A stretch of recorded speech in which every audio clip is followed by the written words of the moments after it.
Good morning, everybody. Karen Drucker coming to you here this morning. So glad to be here with all of you. What do I feel like singing? I'm going to start off with this. God is my source. God is my power. Yeah. God's going to give me everything I ever need. So I give thanks, so much thanks for all my blessings. God gives me everything that I need. Got it? Got all those words? You ready to sing with me? This is my magic wand. Wait, there it goes. It says you can sing, so sing along with me. God is my source. God is my power. God gives me everything I need. So I give thanks for all my blessings. God gives me everything I need. I'm hearing you sing with me. God is my source. God is my power. God gives me everything I need. So I give thanks for all my blessings. God gives me everything I need. Let's go to love. Love is my source. Yeah, love is my power.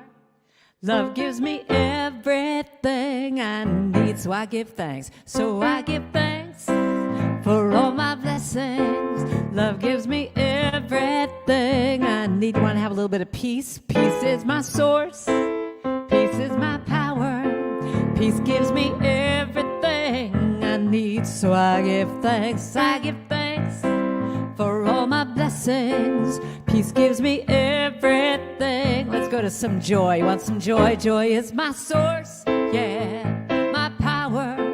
Joy gives me everything I need. So I give thanks for all my blessings. Joy gives me everything I need. So let's go back to God. God is my source. Yeah, God is my power.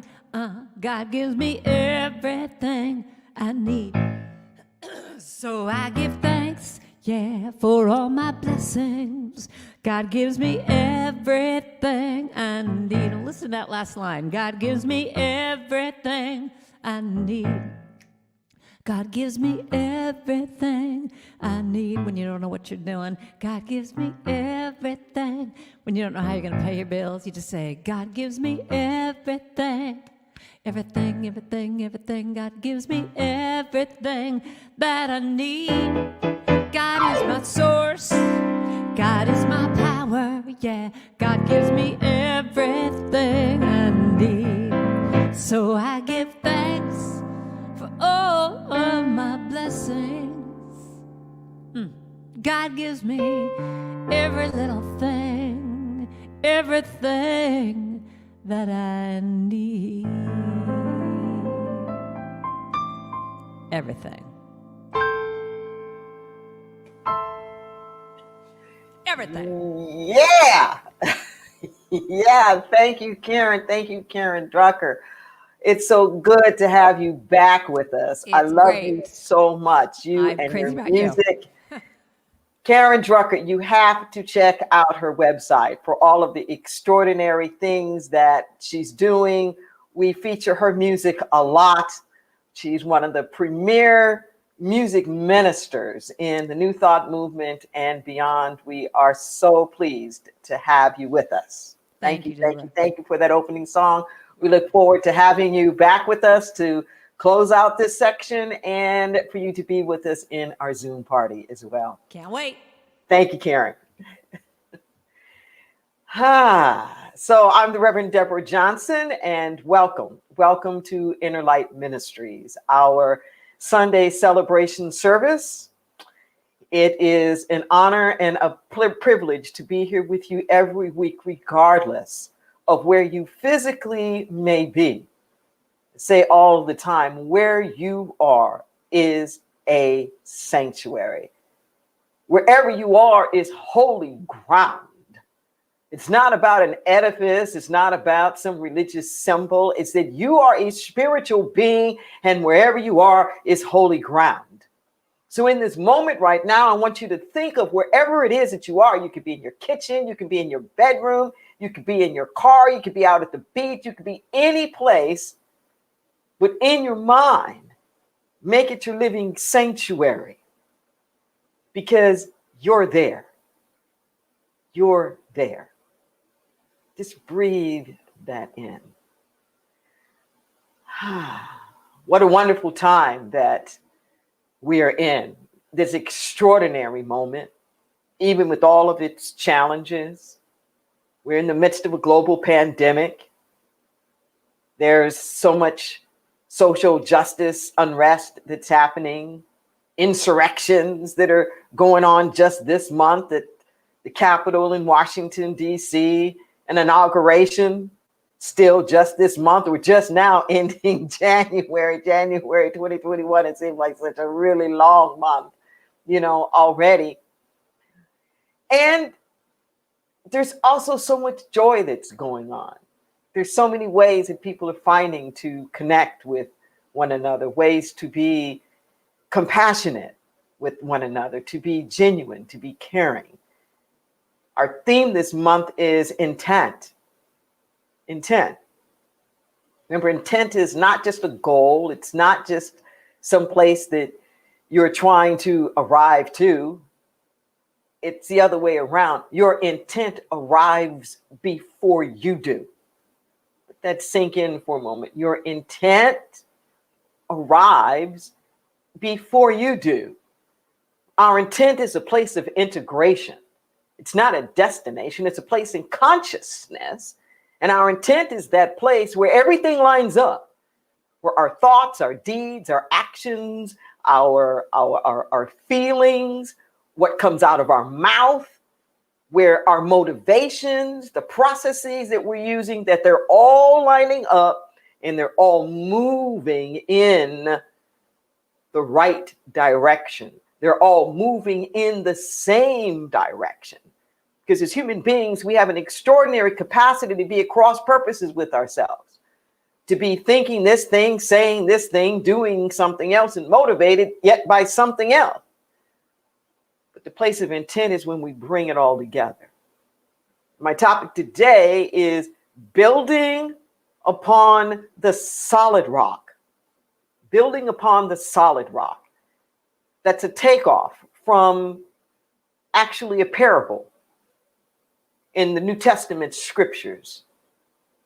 It comes at the end of a section that we refer to as the Sermon on the Mount, which is found in the book of Matthew, chapters 5, 6, and 7. And this Sermon on the Mount is where you find most of the foundational things that the Christian religion is built on in terms of its principles and values. You find things like the Beatitudes, the Blessed Are Theys. You find the Lord's Prayer, the Our Father which art in heaven. You find the things about forgiveness. It's doubtful that all of that was actually given in one sermon, but at that place, that's where you're going to find it. And at the end, this is what Jesus concludes in the way that it's laid out. It says, he who hears these things, these words of mine, and does something with them is likened to the wise man who builds his house upon the rock. And when the winds and the rains come, the house still stands. He who hears these words and doesn't do anything with them is likened to the foolish man who builds his house upon the sand. And when the winds and the rains come, great is the fall of the house. He who has ears to hear, let him hear. This isn't just a construction lesson. The parables are like these koans, like a Buddhist koan or something, where it's meant to make you think. It's true on a literal level, but then it's also true on a metaphoric level. And the parables itself are instructive of us in consciousness. This house is the place where we live. It's not just your residence, but it's the place where you live in consciousness. See, your residence is a particular location. You go there, you leave. You come and you go. But your dwelling place is wherever you are. Your dwelling place. You build this house upon the rock. This rock is the rock of truth. This rock is the rock of that which is eternal. This rock is something that's solid. When you think about planting, you know that the seed has to be planted into the soil. It has to have some roots. The roots cling. The roots create an anchor. And such as it is in a building, that the foundation is that which holds the structure in place. So you build upon the rock so that it's not shifting. It's not sifting around. It says, when the winds and the rains come, the house still stands. Now, these winds and these rains, it's like, yes, there's literally wind and rain that happens. But the wind and the rain and the storms, this is the stuff of life. It's the stuff of life. Things happen. They just happen. We have illnesses. We have sickness. We have economic trials. We have relational things. People die. We have certain trials and tribulations and social unrest. Stuff happens. Earthquakes, natural disasters, fires, floods. It happens. But if your consciousness is anchored in something that's bigger and greater, that when these things happen, you don't fall down with them.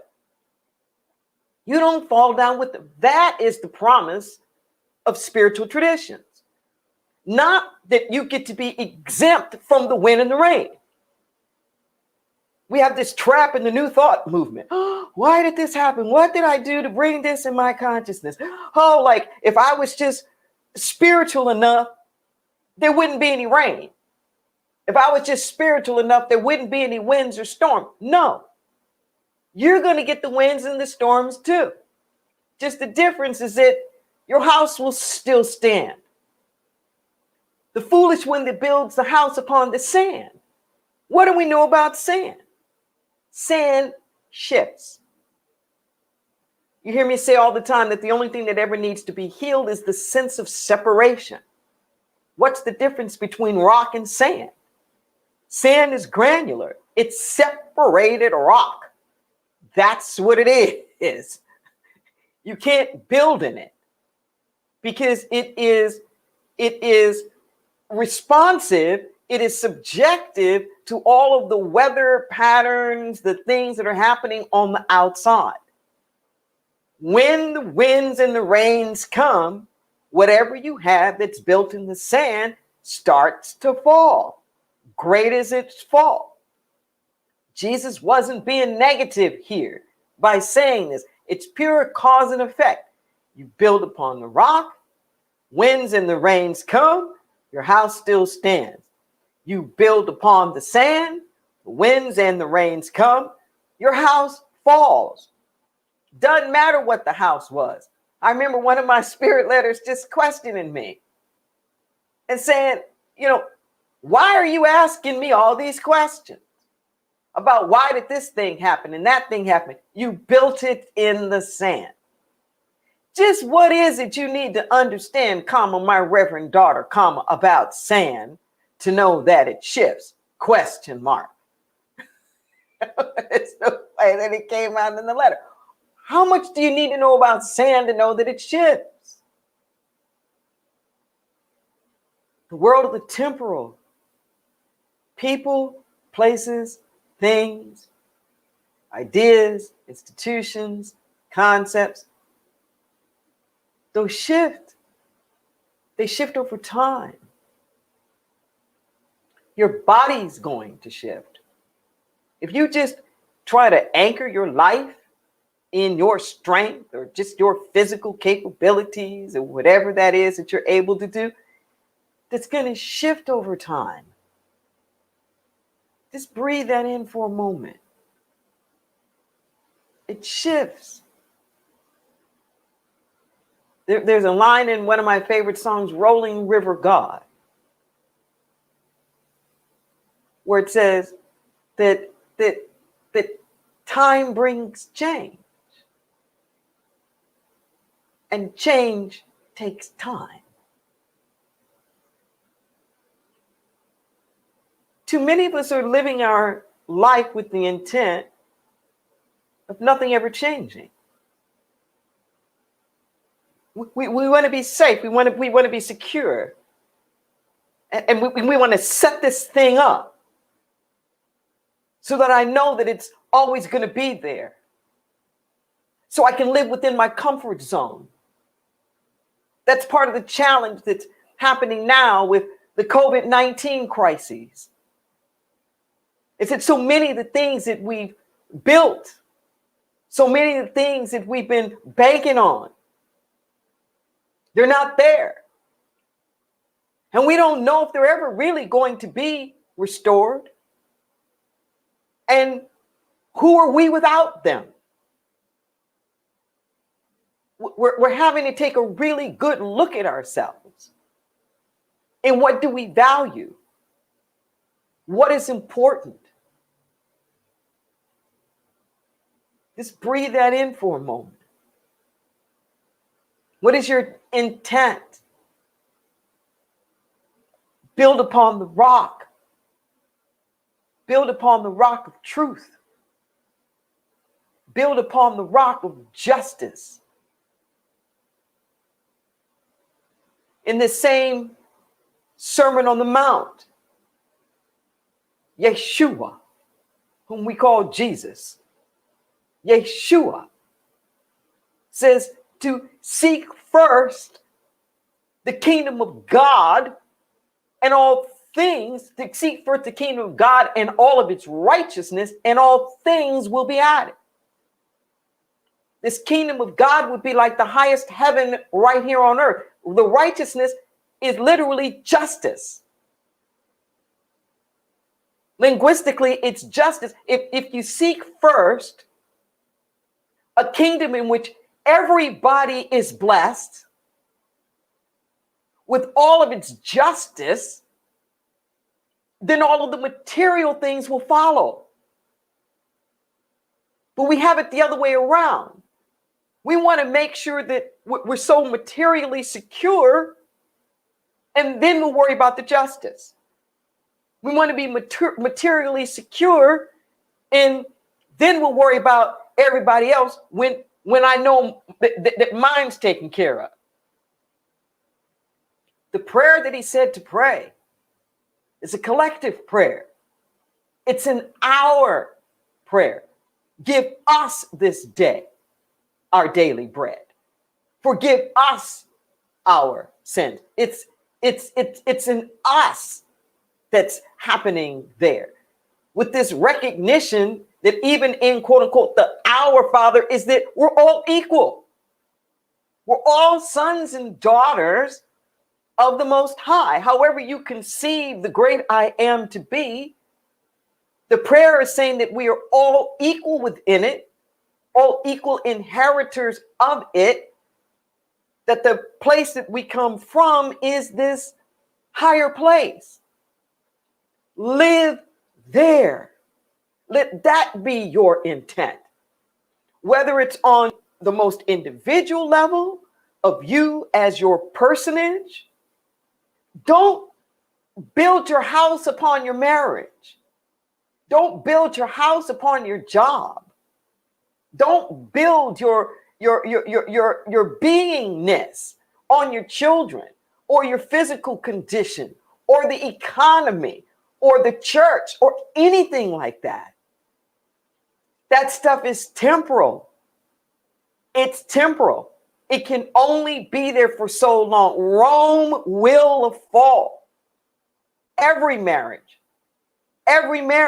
It's going to end at some time. Even the marriage vow is till death do us part.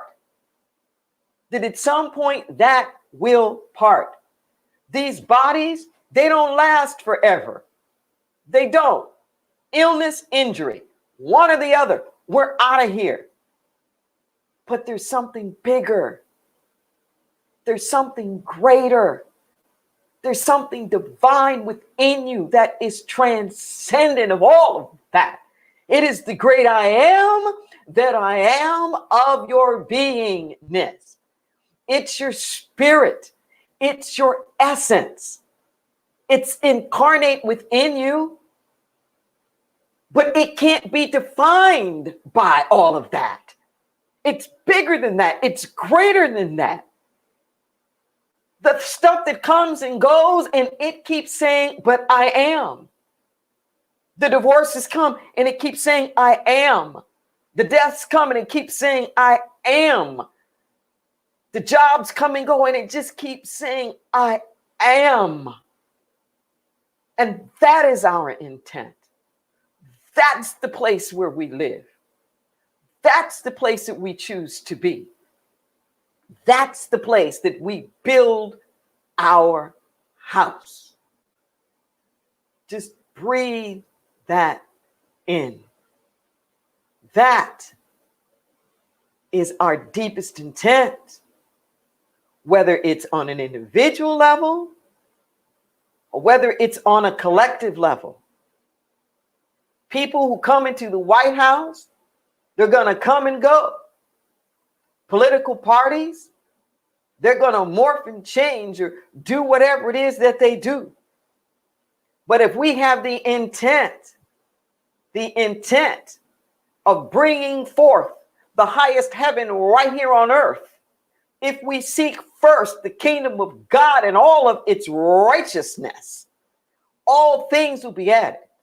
The systems that we need, the structures that we need, the policies that we need, the administrations that we need, they will all come as a result of our deepest intent to live the best and to be the best, to bring forth from out of ourselves the essence of who we are. It is not the other way around. It is not when I get all my human structures in place, then the truth of my being will have a chance to express. It's the other way around.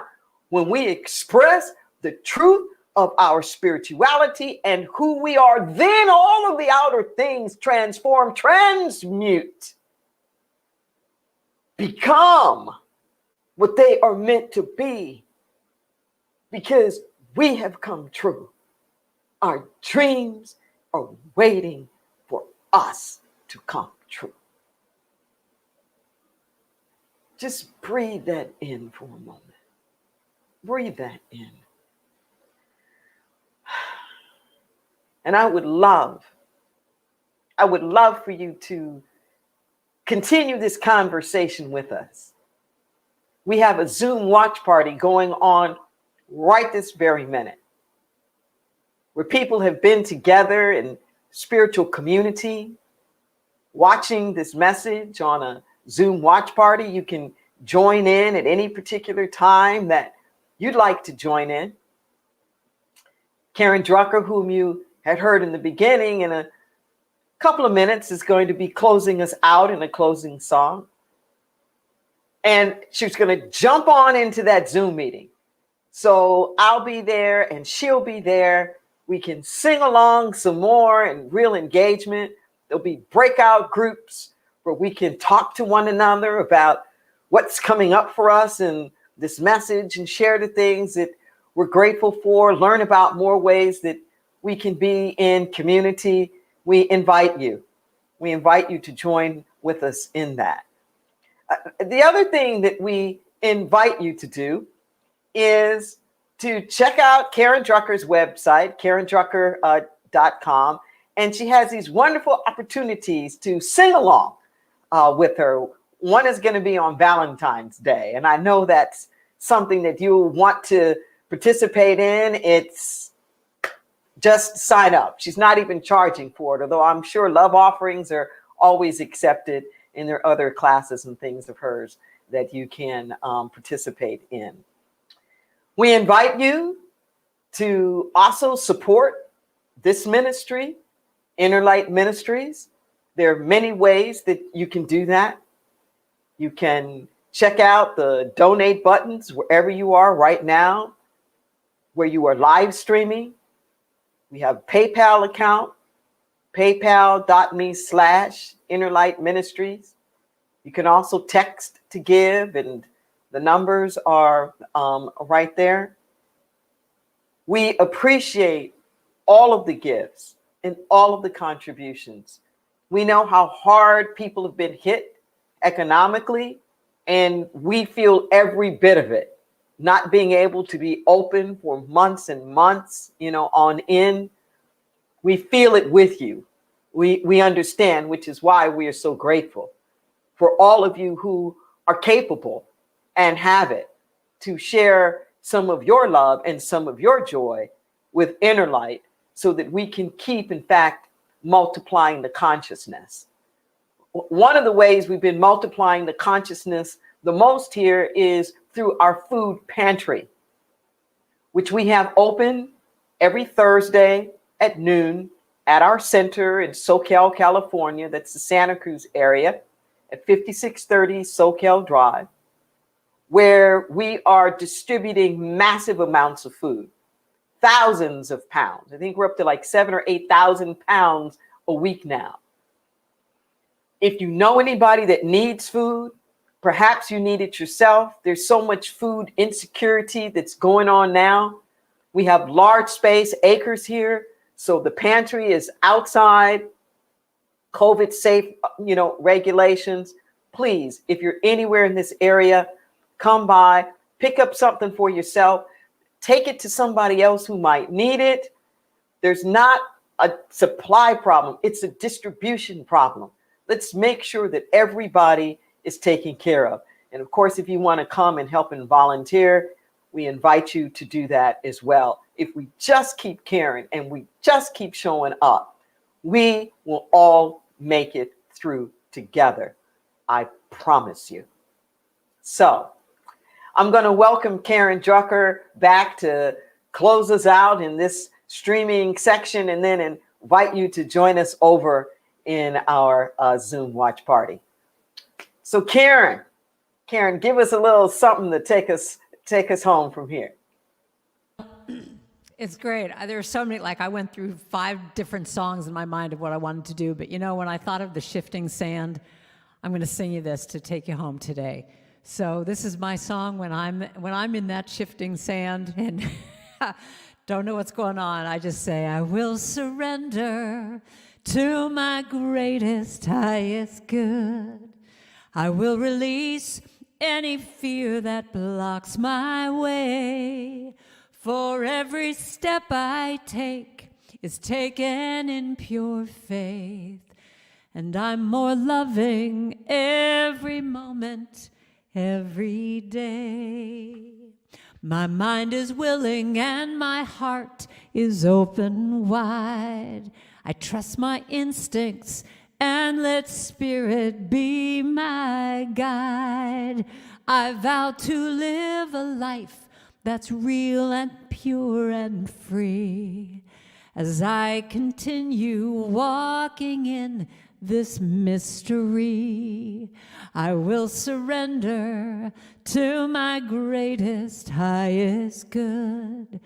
I will release, everyone do that right now, just go like this, just release. I will release every fear that blocks my way. For every step I take is taken in pure faith. And I'm more loving every moment, every day.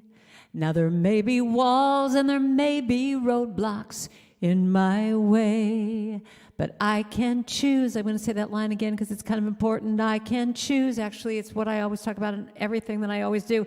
I can choose to take a higher path each day. And now I know that what I thought was safe and sound was only habit and regret that held me down. All right, sing with me now. I will surrender to my greatest, highest good. I will surrender to my greatest, highest good. I will release any fear that blocks my way. I will release any fear that blocks my way. For every step I take is taken in pure faith. For every step I take is taken in pure faith. And I am kinder every moment. And I am kinder every moment, every day. And I'm loving. And I am loving every moment, every day. I will surrender to the shifting sands. I will surrender every moment, every day. And so it is. And so it is. Thank you, Karen. And look forward to seeing you momentarily in our Zoom virtual gathering that's going on right now. It'll be more of Karen Drucker. Let's play and connect. Take this consciousness and multiply it.